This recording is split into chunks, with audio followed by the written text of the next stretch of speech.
We are a place that welcomes anyone who wants to advocate and support our issues. From Interfaith Alliance, this is The State of Belief. I'm Interfaith Alliance President Reverend Paul Brandeis Rauschenbusch in New York City. We don't care what your gender is, what your identity is, what your race is. It's about coming together around policy to make this world, this country better. Congress finally ratified the 19th Amendment to the Constitution in 1920, giving women the right to vote. That same year, the League of Women Voters was founded and has continued to work towards empowering voters and defending democracy ever since. But today, even something as essential as the 19th Amendment can become controversial in the hands of some Christian nationalist extremists. And there are many, many other threats to the right to vote, calling for resolve and solid strategies. This week, you'll hear about those and a lot more in my wide-ranging conversation with the CEO of the League of Women Voters, Celina Stewart. We need voices like Celina's to be heard now more than ever. Make sure you subscribe, share, and rate The State of Belief at Apple Podcasts or your favorite podcast platform. Taking a minute to do those things really helps other people discover our show and become listeners too. Our library of past conversations includes over 150 hopeful, empowering, and inspiring interviews with guests like Bishop Marion Budde, Rabbi Sharon Brous, Rob Reiner, Sharon Salzberg, and many others. You can help grow The State of Belief with a financial contribution today. Find out how at stateofbelief.com, and you can support and join the work of Interfaith Alliance at interfaithalliance.org. Before we get to Celina Stewart, I want to address the extraordinary gathering of generals, admirals, and other leaders of our military that were summoned to Washington on Tuesday. I can't think of a better person to comment than Lieutenant General Charles D. Luckey, who's retired, but who served as head of the entire Army Reserve and served the nation for 42 years of active duty and Army Reserve. So, General, thank you so much for joining me on such short notice. We both witnessed the fact that the President and Defense Secretary Segheth called in the top brass from across the world, I believe, and asked them to come. It wasn't clear why. What's your take on what this gathering was? And you're a student at Wake Forest Divinity, which I'm so pleased about. You were a extremely high-ranking general in our armed services. You would have been in that room had you been serving. What did you see? What have you heard? What is this? So first of all, thank you for giving me that quick opportunity to talk a little bit to all your listeners. I did not hear the actual remarks. I heard excerpts from them. Frankly, I was in my course on New Testament interpretation at the time. I know bits and pieces of it, but I don't know the whole deal. But I will say this, by all accounts, it was an extraordinary gathering. At least in my 43 years in the U.S. military, I never witnessed anything quite like it in terms of the urgency of convening so many commanders from around the world, from all the services and components of the Army to Quantico. So I say it was extraordinary in that regard.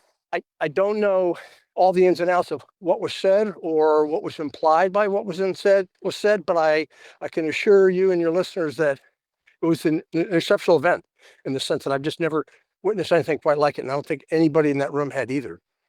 One of the things that the president did say is that we were going to kind of test out the military in American cities. That, for many of us, rings real alarm bells. And coming from the military yourself and, all those decades of service, for which we thank you, how would that land with the military generals and others in that room? Well, without presuming to know what was in the hearts and minds of everybody sitting in that audience, I am very comfortable in saying that I think for at least the great preponderance of senior leadership in that room, and it was not just admirals and generals, it was also their senior enlisted advisor or their senior leadership team. I think it would be an extraordinary experience to hear anybody in a position of authority in this country talk about using the U.S. military, particularly the active component of it, in our cities and our homeland, period, is a training ground for combat operations and some other sort of operation someplace outside of the homeland. So my guess is everybody was astonished by that remark. I could be wrong, but that'd be my supposition. I mean, you can only go off of your own experience, but I know how seriously you took your oath, and we've talked about that in this podcast earlier, and I just think right now that with the American people watching this and saying, well, what does this mean, especially right now as the president continues to threaten cities who are asking him not to send the military. He's determined to send the military. I have to think, and you can correct me here, that this puts the military in a very difficult position because they're being asked to do something by the commander-in-chief that actually both the governors and the mayors in major cities are asking them not to do. I would nuance my response a little bit just because there is a difference sort of between the role of, particularly as to the Army National Guard and the Homeland for certain types of things. So they have done disaster response and done a wonderful job of it. They are also obviously a part of the Army and can mobilize and deploy into combat. And there have been times when they've helped with sort of support aspects of civil disturbance challenges. But this is not something that I suspect most people in the room are comfortable with contemplating. And I suspect that it'll create, depending on how it's played out and depending on what the actual orders are, it may end up creating some significant professional and moral dilemmas for a lot of people. Yeah. Yeah. I mean, I just think it's just the phrase, using dangerous cities as training grounds feels unprecedented to me. And I'm sure it's also, how does that feel for the military personnel who are meant to protect the American people? I also think it seemed like Defense Secretary Hegseth was, saying that there would be no welcome of the effort to protect women from harassment or other kinds of complaints. I don't want to. I know that you don't feel like you have heard enough to say too much, but bringing all of that kind of power into one room to lecture them in that way, I don't know. I'm just curious, like how that lands with you as well.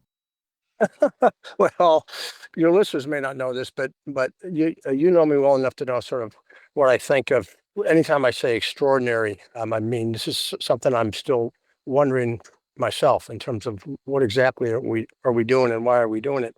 I do think the unique nature of it, the urgency of it, the images coming from it, because I have seen some of the images, are all sort of exceptional things and outside, I would say, of any norm that most of the senior leadership in that room and that convening probably experienced before. So again, Well, I mean, even without if, speculating, I yeah, just think of there's a course lot you of weren't. people wondering, Yeah, what are we doing? What's going on? I'm looking for your take more than anything, but I just think like Yeah, yeah. the fact that the defense secretary says he doesn't want fat generals and admirals, and he wants the combat troops to meet highest male standard.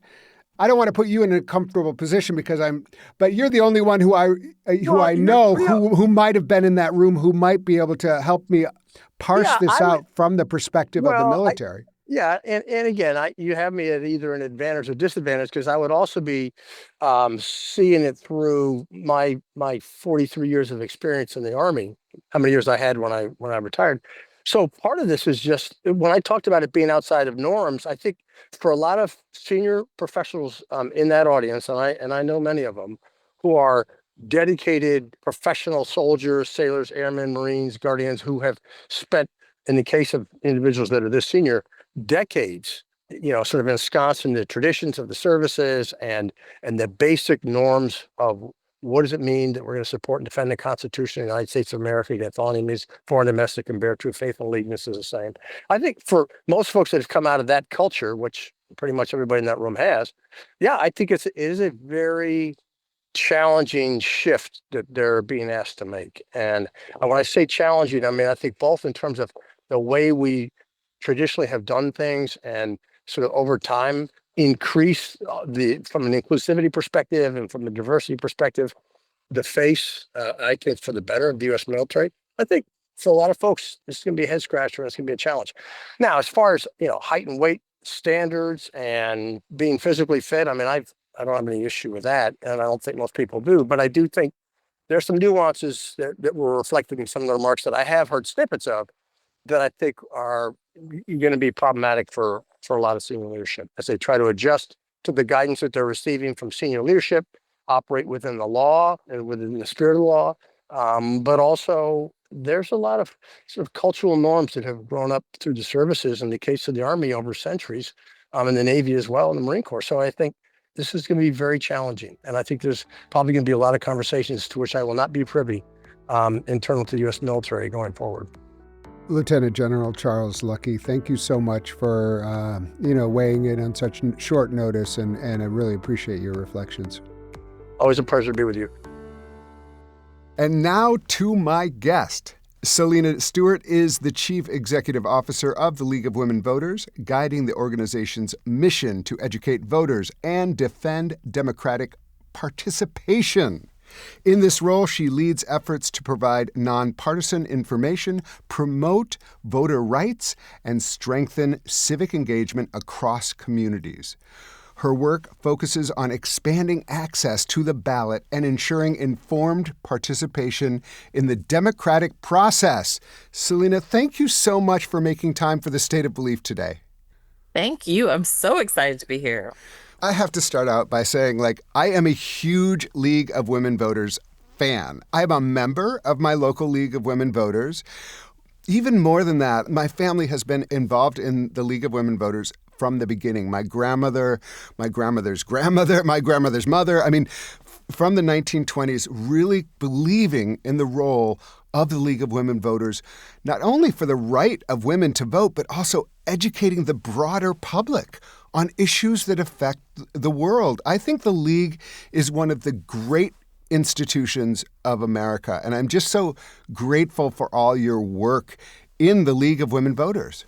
Well, thank you. I personally love to hear stories like that because, we're everywhere. And, for so many women who were trying to engage in civic life, especially as women were trying to secure their right to vote, like that, civic engagement and socializing was just so critical to the leagues and who we are today. So you are everywhere, which is so exciting. And I'm going to make a plug throughout this conversation.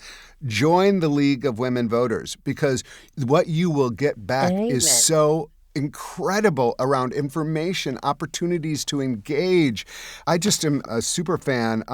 Why don't you tell me the first time that you heard about the League of Women Voters? Do you remember when you first came across the League? I do. I was pretty engaged on my college campus. So I went to school in New York my first year and then transferred to Spelman College Oh, in yes. my second semester.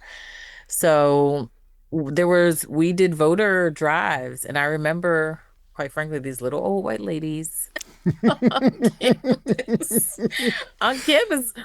And when you're at a historically black college or university, you don't always see like a table with older white ladies. And so I was just like, what are they doing over there? And so because I was engaged in student government, it was just a part of what we did. So I remember the league from when I was a young woman, a teenager, 18, 19, and them showing up when it was time to vote. And it was on the Atlanta University Center. So yeah. And then years later, when I was back in DC, my mentor actually sent me a job from the league and said, "This sounds like you." And I was like, "The League of Women Voters?" So I was like, "Holy crap, it does sound like me." So I was like, "Let me apply." And I ended up going through this pretty robust application process, but it has been my dream job since I started in 2018. I am so glad to hear that. And, what a wonderful, trajectory. It's part of what I think is great about the League is just showing up. Showing up Yeah. on the Spelman campus, showing up in all these different spaces and saying, actually, voter enfranchisement matters and voting matters. Yeah. And also, all of these issues that are at stake will have implications for your life. And so let's talk about them. And I think that's one of the great things. Can we just talk a little bit about the founding of the League of Women Voters and where it comes Yeah. from? Yeah, so the league, like you mentioned, started in 1920. We started actually 6 months before the 19th Amendment. And so Carrie Chapman Catt, the founder, of course, with women who sat at the table with her, decided that, this was something that was in reach for women to have the ability to vote and how important it was. And so her first mission, I think, was to enfranchise half the female population across the country. and arm them with education and knowledge to effectively vote.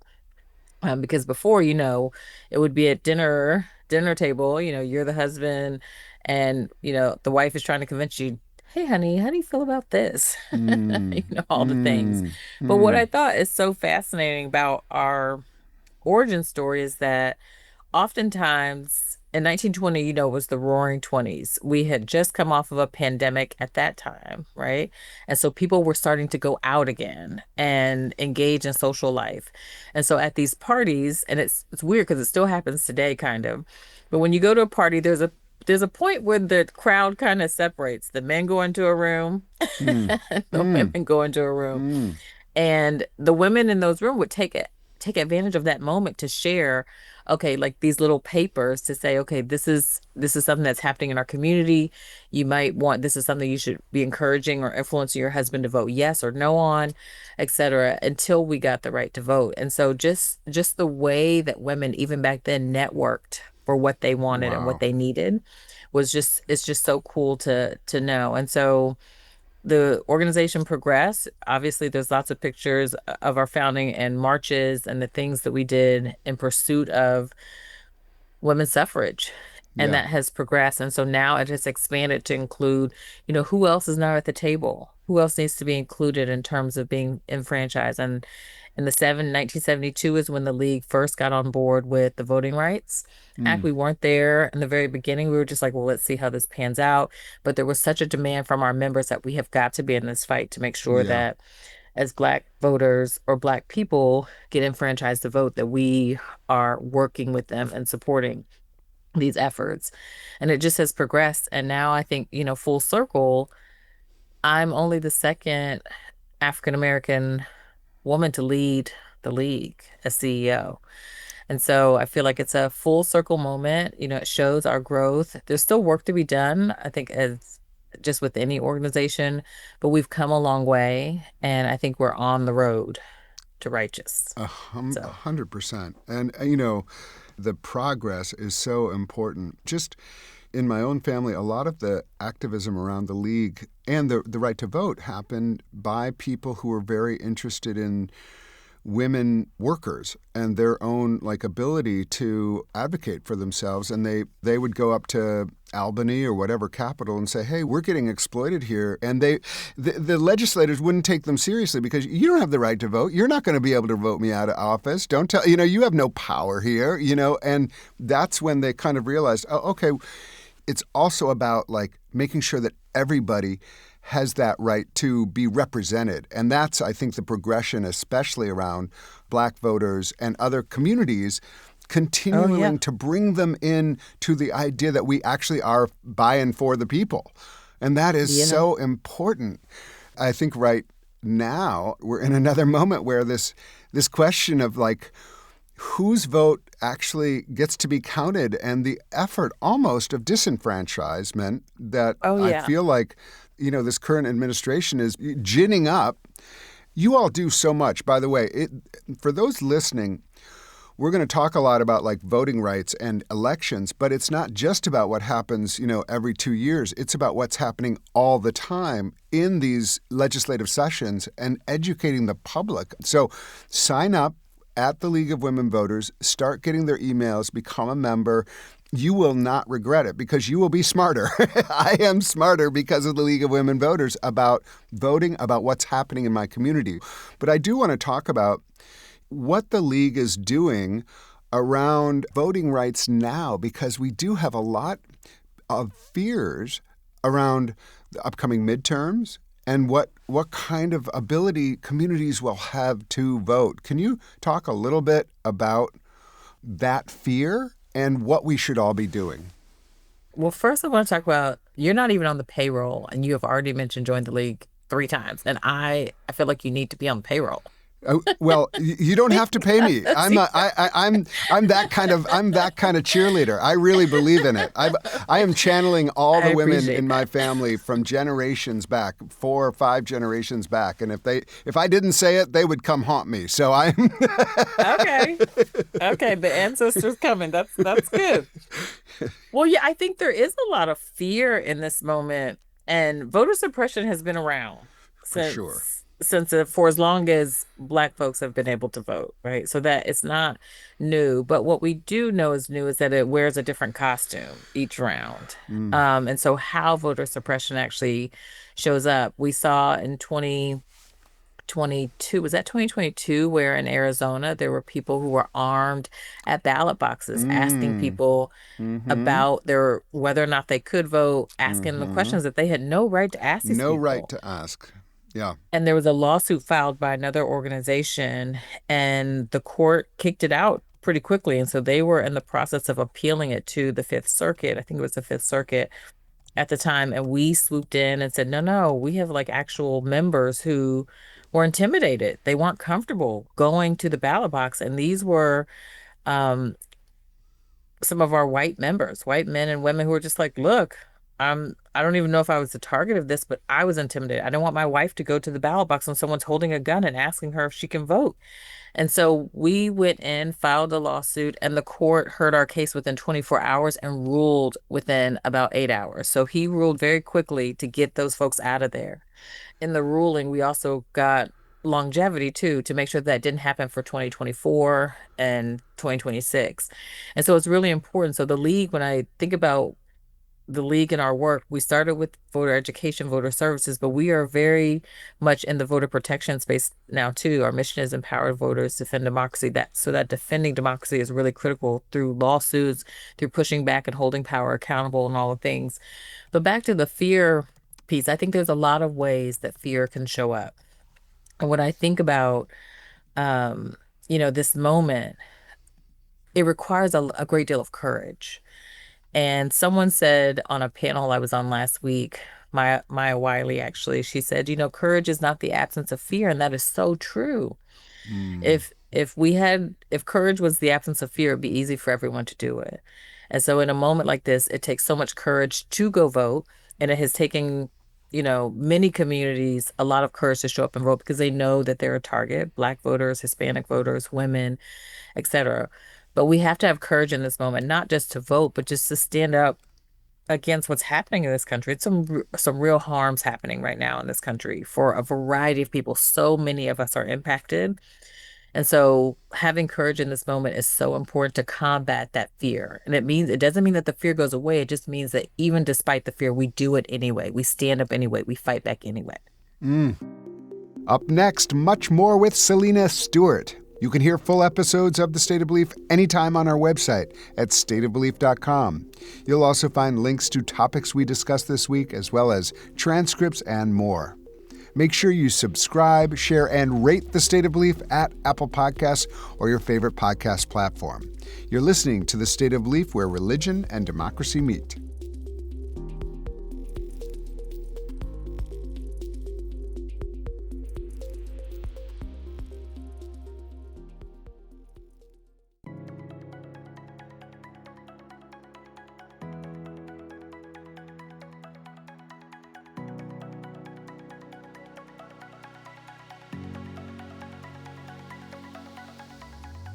Welcome back to The State of Belief. I'm Interfaith Alliance President, Reverend Paul Brandeis Rauschenbusch. My guest is League of Women Voters CEO Celina Stewart.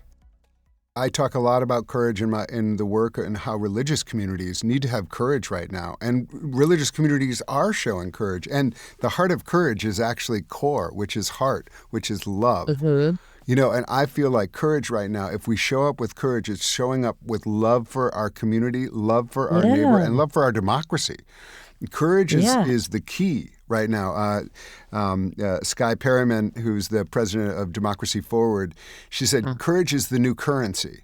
And we just need Yeah. we need to mint it. We need to spend it. Mm-hmm. We need to get out there. And I think Yeah. especially what the league is offering us is an avenue for courage. And I will say Interfaith Alliance is partnering with the league. We are part of your election protection, Yeah. generous election idea. And so we've signed up to be official partners with you, and we're on your Vote 411 effort. And Yes. so just so you Thank you know, for that. Interfaith Alliance is in it in more than words. We're actually like spreading the news and Vote 411 is an amazing resource. It is It's my incredible. favorite Listen, it's like resource. you can register to vote, you can check your registration, you can find out what's on the ballot. This is a one-stop shop, and that's the reason Interfaith Alliance was so eager to partner, because our faith communities have to be super engaged right now in all of these Mhm. questions, because it's about our neighbors, it's about our friends, it's about loving your neighbor, which is a broad idea in the religious landscape, and really, showing up for one another. The information is so important, and that's one of the other reasons to really think about the league. But we have to name it a little bit, is that Mhm.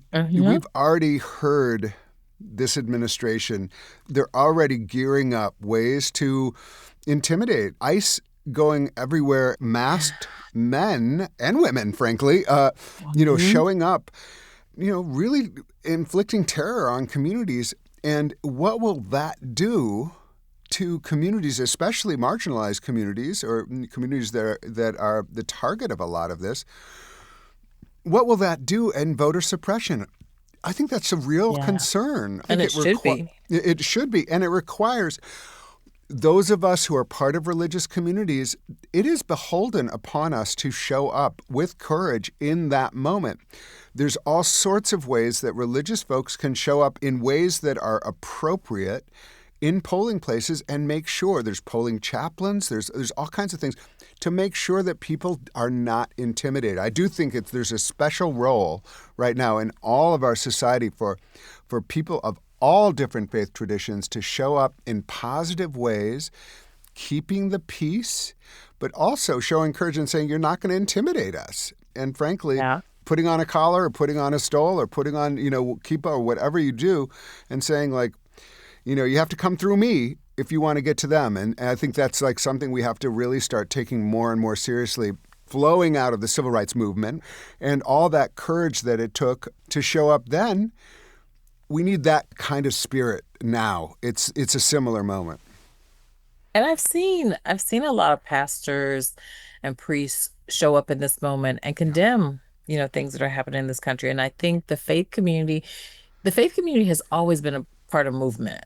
right. The That's Catholic super Church has important. always been a part of movement, That's right. and they have been so instrumental. When I think about the Black church during the civil rights movement, they were instrumental to the movement.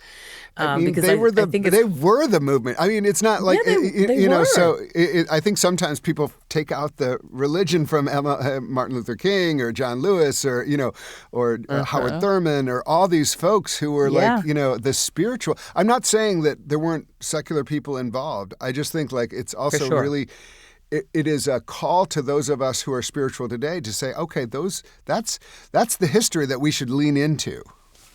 Yeah, I totally agree. And I think that there's a role. So one of the things that we're doing, because you talked about like everyday activism. We were talking about that just a moment ago, but we launched a new campaign, Unite and Rise 8.5, which is the League's strategic initiative to mobilize 8.5 million voters. And when we think about 8.5, that number is really the tipping point for transformation and change. It's a number rooted in the voter population, but we've seen when there have been authoritarian overreaches in the past. And authoritarianism just means when you're trying to consolidate power to a few people instead of it being based on the people, right?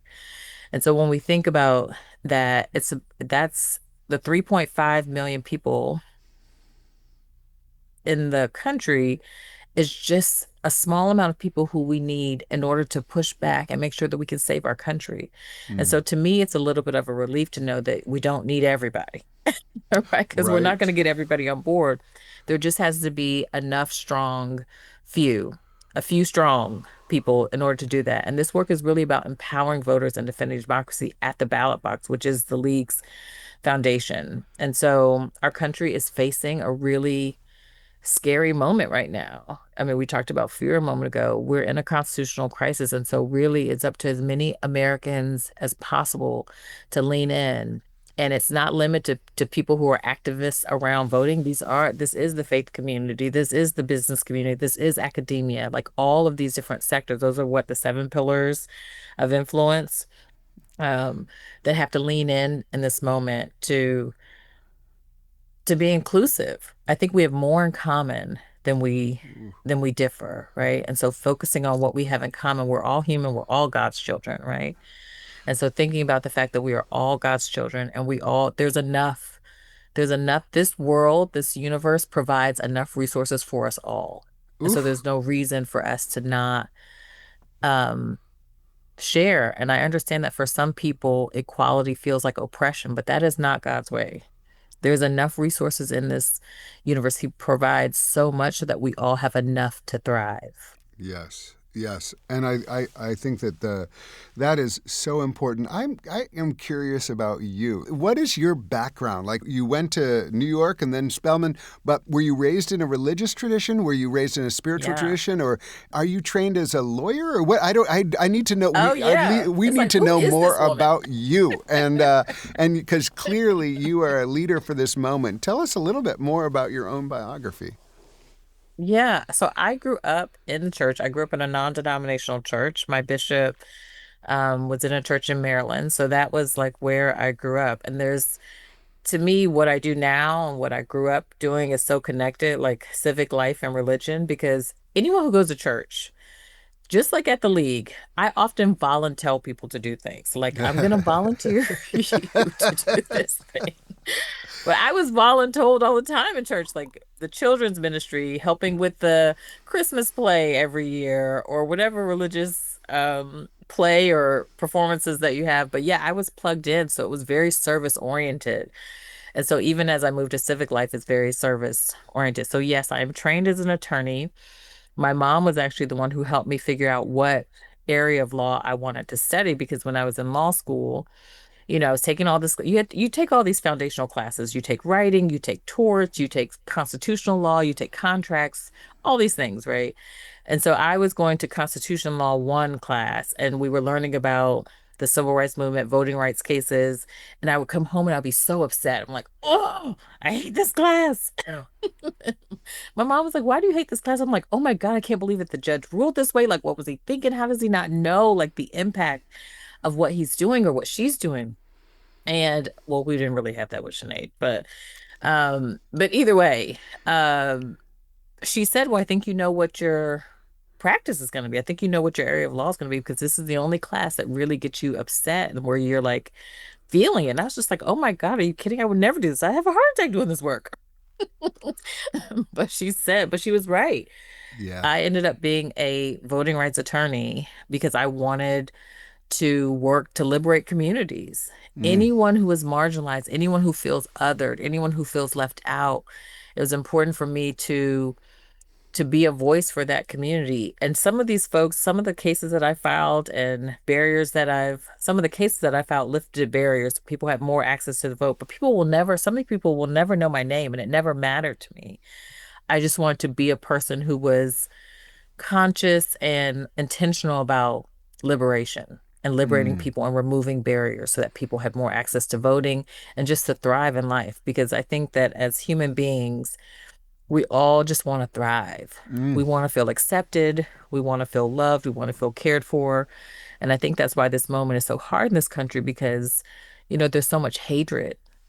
There's so much hatred of people because of who you love or what your skin tone is or how you speak or where you're from. And that's not Christianity. Christianity is about love and kindness. The Ten Commandments talks about love thy neighbor as you love yourself, right? mm. And so anything that is affiliated, grounded in Christianity or religion is based on love and kindness. And I just don't see that. And so I always try to find ways, how can I leverage my platform, my voice to spread love and kindness and let people know I see you, Mm. I hear you, I feel you, and I'm with you.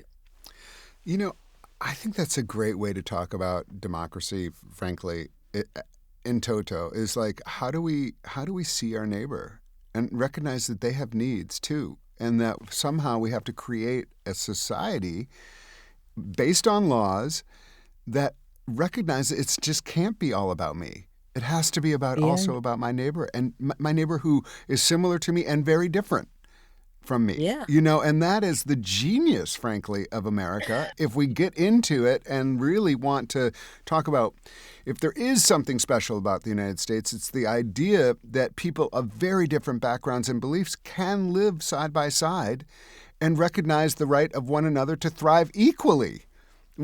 Yeah. And that there's no one should have Yeah. a primary, whether you're Christian or white or man or whatever, you don't have more rights, frankly. You don't have a more right to thrive. You should not.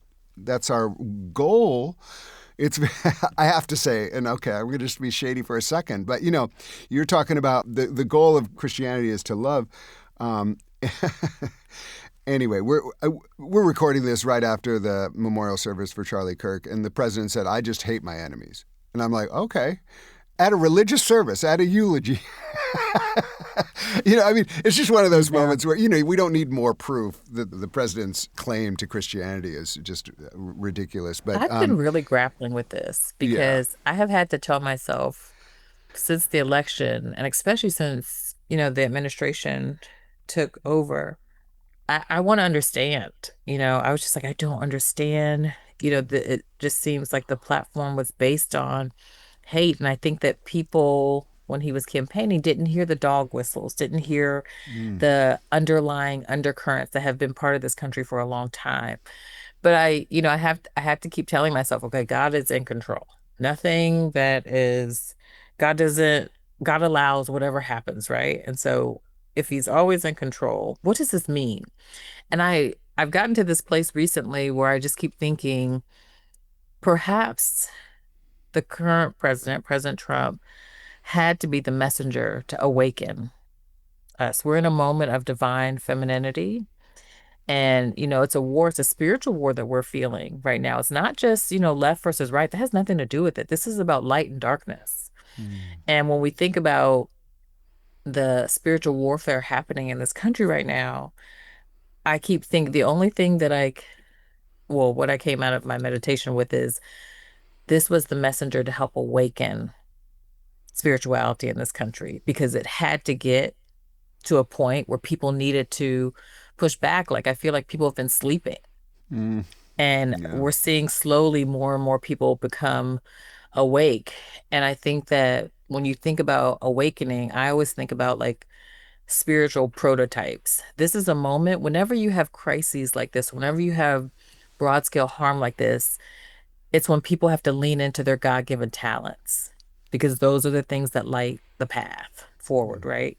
And so often we go to these jobs that we don't like and we don't always get to use our creativity and whatever God made us to do. But we all, if you are living and breathing in this moment, then it means you have a purpose. And it means that you have a purpose in this moment.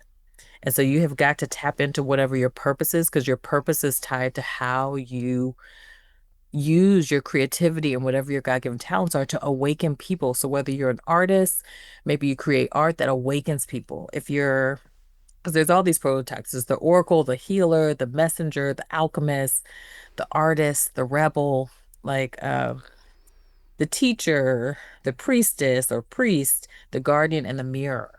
So it's just like, what is your spiritual archetype? Figure out if you don't know what it is, figure it out now. This is a time when the world needs your light more than ever.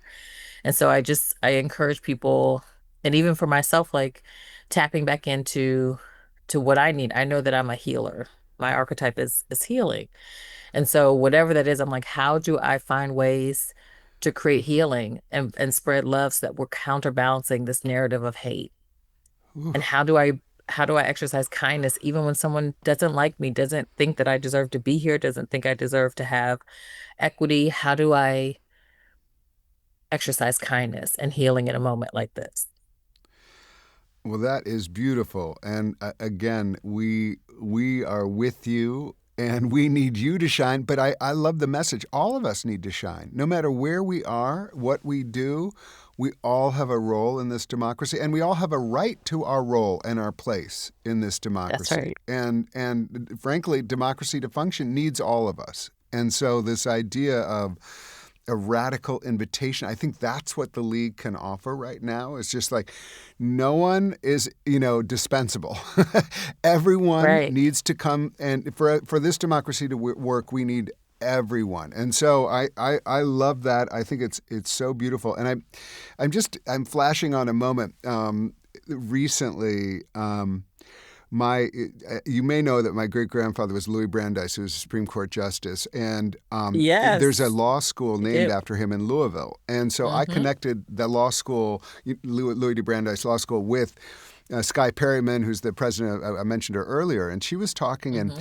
she did a Q&A with the students. And one student, it was like a young black woman who was like, first year, and was just feeling a lot of like frustration, and she was like totally like displayed it beautifully. It was just like, I have anger about what's happening, and this guy said, if that anger and if that that feeling is helping you go deeper into getting the skills you need to take this forward, go with it. If So it be it. doesn't, if it's sidetracking you, go deep into the law right now and find ways to make it work so that you can go out there and productively use that anger, that sacred anger, Yeah. to change the world. And I think that that's what I heard with you and your story about the Constitution. It's like you can that listen to what's stirring up your soul, and Right. maybe there's a there. And I do feel like, and I just I'm gonna keep bringing it back to the league, but I do think like there's opportunities for all of us to engage right now. No one is Yeah. powerless. That's the autocrats love the idea that people are powerless. They want to Hmm. promote the idea that there's nothing you can do. This is just fait accompli, and we're headed towards authoritarianism. You're not. And this is one of the great opportunities with any group, but we're talking to you. So the league, there's tangible things all of us can do. And one Yeah. of them is become informed. And I really think one of the great, the most fragile currencies right now, and one of the most important, is information. There's a disinformation industry out there that, just flagrant lies that are happening, or factually incorrect information, and that it's really hard to build a common democracy on just when the idea of truth or alternative facts and all of this. You are offering facts and information about what is in front of us at the League of Women Voters. Talk about like the information economy and how important that Yeah. is for an organization like the League. So back in 2020, or maybe it was 2021, we hired a dedicated staffer around some work that we call the Democracy Truth Project. And so we noticed that there was a rise in mis and disinformation. And so we wanted to have someone who was tracking this around voting. Like what were the things being said around voting that was mis and disinformation? And for those folks who are not clear about the difference, misinformation is anything that's spread unintentionally. You share something not realizing it's not true. And disinformation is knowing that it's untrue and sharing it anyway, right? And so we wanted to really combat disinformation. And we also wanted to encourage people to not share stuff that they hadn't checked or verified, et cetera. That's the missed part of it. And so I think that work is really, really important. But earlier I mentioned Unite and Rise, and I'm so excited about this initiative because it was birthed out of our declaring there's a constitutional crisis in this country. So we declared that on April 17th. And then on May 1st, we launched Unite and Rise, which is 6 90-day sprint campaigns, like micro campaigns. So the first one went from May to July 31st. We're now in the second one, which was August 1st through October 31st, so through Halloween. And every 90 days, we focus on small actions that people can take to increase their civic engagement. And what I love about it is that we try to give at least 9 or 10 things that you can do over this 90-day period, from having starting an election observer corps, because right now we've seen that redistricting is happening, right? And so now we have people watching to see when redistricting is happening, sharing when it's happening, when hearings are, because sometimes hearings happen on Tuesday at 10 o'clock when everybody's at work, right? So if you can't go to Tuesday at 10 o'clock when they're hosting this thing, how do you submit testimony? So we have a template for here's how you fill out what your community is.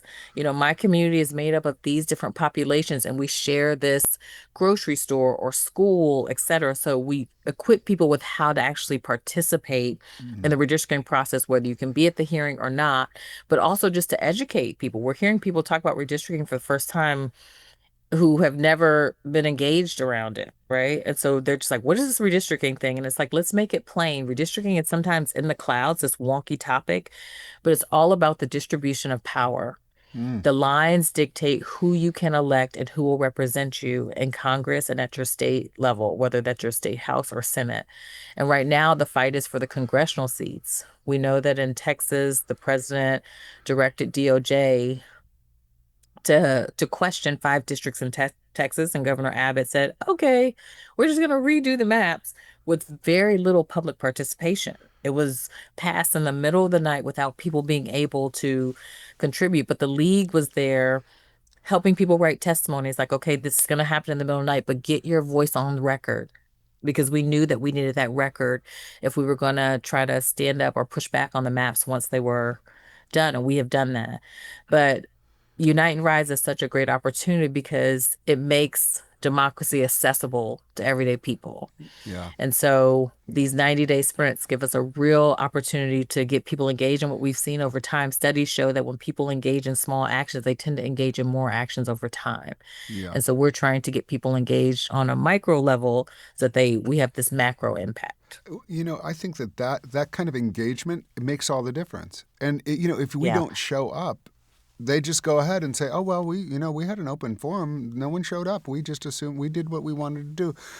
We have examples all over the country with Interfaith Alliance where there's people are trying to take over public schools and input one Hmm. idea of religion in there that is their idea of religion, frankly. And Right.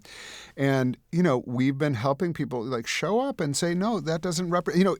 Even as Christians, we don't want that in there because this doesn't represent us. We want it to be open for everybody. And the more we show up in the bigger numbers, peacefully, clearly, with the facts in hand, it's Hmm. that's what will turn the tide. And I think that's so Yeah. important. I want to say one thing that's probably is clear to everybody, but I need to say it again, is that the League of Women Voters is not just for women. That's its history, No. and it's described that way. And Celina, you correct me if I'm wrong about any of this, but it came out of a certain moment specifically because women were not allowed to vote, and so it has that name. I will tell you, my grandfather joined the League of Women Voters in the 1930s.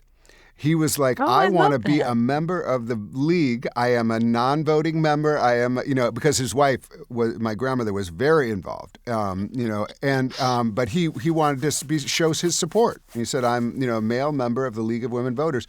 Since then, I think more and more it's continued to expand in the idea Yep. of who the league represents, who is welcome in the league. Can you talk a little bit about the diversity of people who are welcome in the league and the idea of how that diversity actually lends itself to the democracy work that the league is engaged in?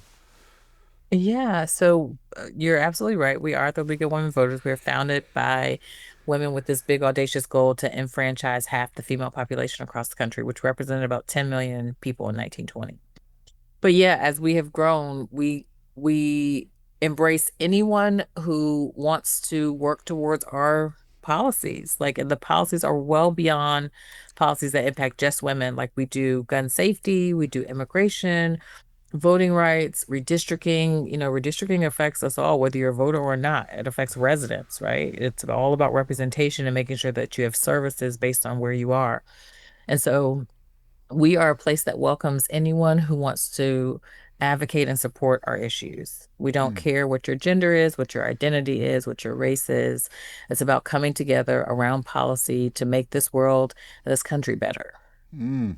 I think that's a reason that Interfaith Alliance and and the League of Women Voters are such good partners is because we feel exactly the same way. Well, you don't have to be a religious person. You don't have. There's no litmus test on how religious you have to be or what kind of religion. Or if you come, we work with strong with the atheist community, with the secular humanist community, everybody who wants to work to make sure that everyone has equal rights under the law and is able to thrive.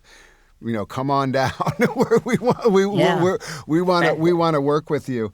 I hate to give it more oxygen, but it is real. I'm sure you were very well aware of the CNN profile of some Christians who, frankly, some of the highest levels of our government adhere to, who are actually actively talking about repealing the 19th Amendment.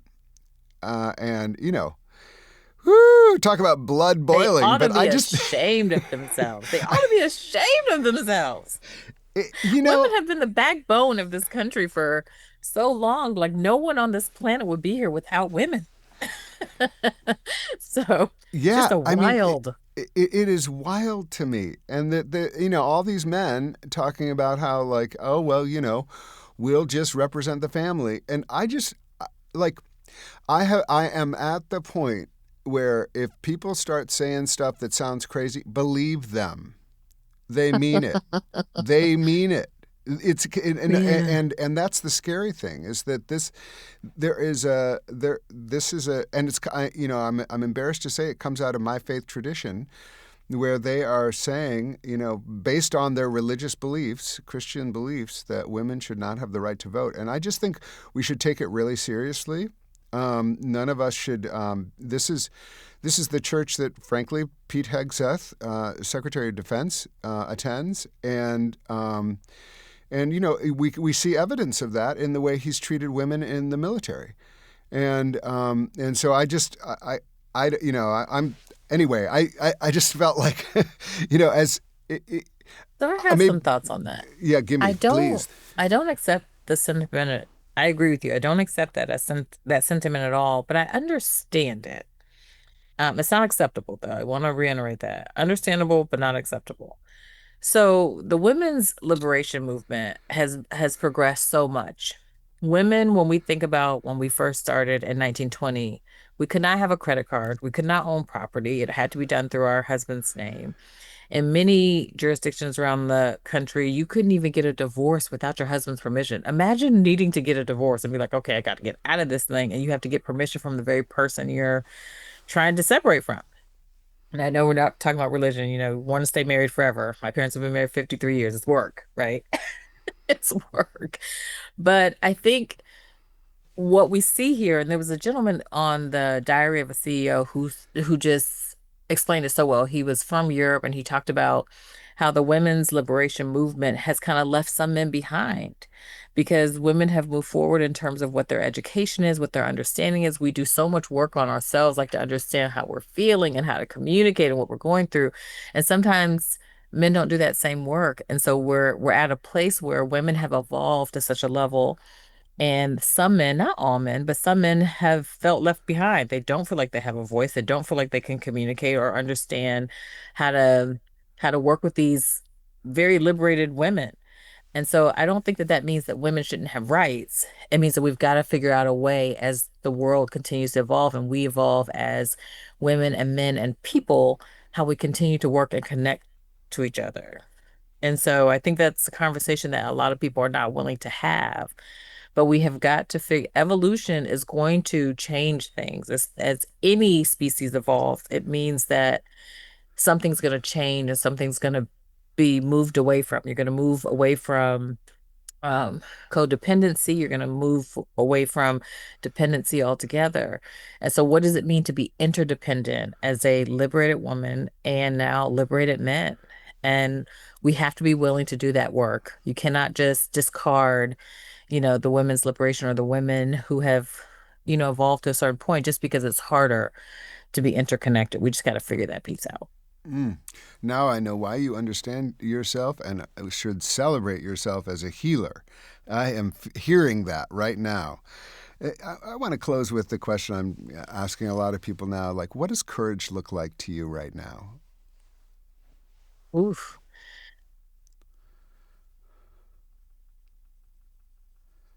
being scared, because there's a lot of scary things in the world, feeling the fear, but doing it anyway. Whether that is when you see something happening in your neighborhood, people getting swept up, intervening, whether that means posting something that may not be popular because it actually calls out an injustice. Because in a position like me, I could easily be more targeted. I think the league, most people don't think that the league is a target. We're like voter services, voter education, and things like that. But, there are targets even on the league, in moments like this because of our outspokenness for what's right. And we have been very bold and said, many of the policies, it's going to harm people, it's going to harm children, it's going to harm women, it's going to harm the federal workforce, it's going to harm men and access to healthcare in a lot of different ways. But I think courage is doing what's right even when no one is looking. Speaking up for people who don't have a voice, even if it doesn't affect you directly. Just speaking up. And I think that that is so important. Speaking up in this moment is what is going to save us, and it's what's required. Anyone who is religious knows, or from a religious background, faith, but even beyond that, I think it just comes down to decency. When you see someone being harmed, are you going to stand by and watch the harm happen? Or are you going to step in to try to help? And so I think that that is what courage looks like to me in this moment. Celina Stewart is CEO of the League of Women Voters, which has been empowering voters and defending democracy since 1920. Join in their work and support the League at www.lwv.org. Celina, I really appreciate you and your presence here on The State of Belief. Thank you so much. Donate to the League. We always need resources. Join us as a member. We look forward to seeing you all in the fight. Who do you know who would get a lot out of this discussion? Please share The State of Belief with them and be sure to subscribe to The State of Belief at Apple Podcasts or your favorite podcast platform. We need your help to continue growing The State of Belief. Please make a financial contribution today at stateofbelief.com. That's stateofbelief.com. The views and opinions expressed on this program do not necessarily reflect those of Religion News Service or Religion News Foundation. The State of Belief is produced by Ray Kirstein and is a production of Interfaith Alliance. Become a member today at interfaithalliance.org. And be sure to join us next week. I can't wait. Until then, I'm Paul Brandeis Rauschenbusch on The State of Belief, where religion and democracy meet.